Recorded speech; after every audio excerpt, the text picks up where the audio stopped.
सपनमा हो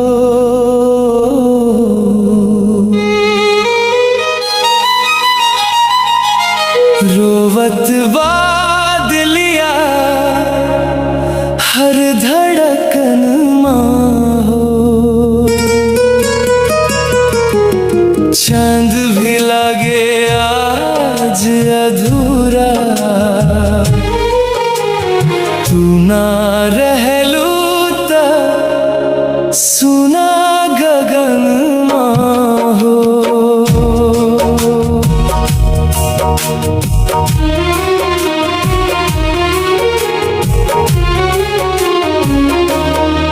तोहरे हाथ के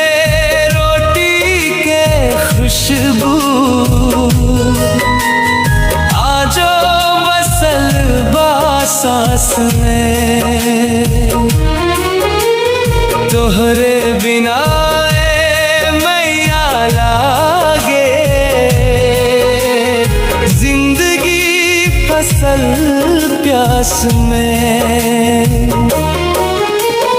आंगन सुना सुना चौखट सुना लागे दुआर हो रात अंधेरा बन के काटे टूट गई संसार हो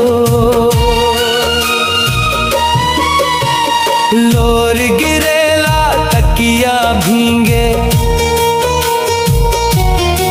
याद तो हार जब आवेला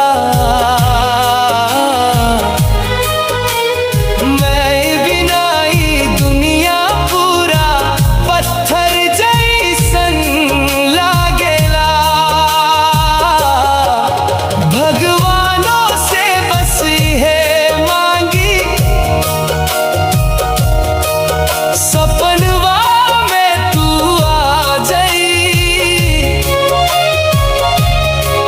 एक बेर फेरू माथ चुमा दी अंचरा में हमके छुपा जाई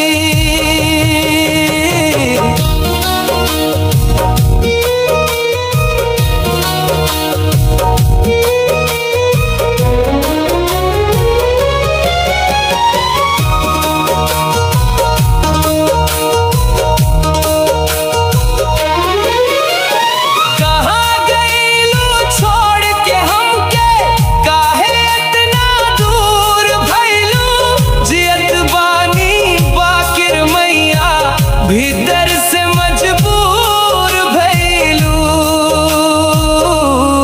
मैं मोरा हो गईली सपनमा हो अब त बसलू तू धड़कन हो मरते दम तक भूला ना पाईब रहबू तू हर जन्म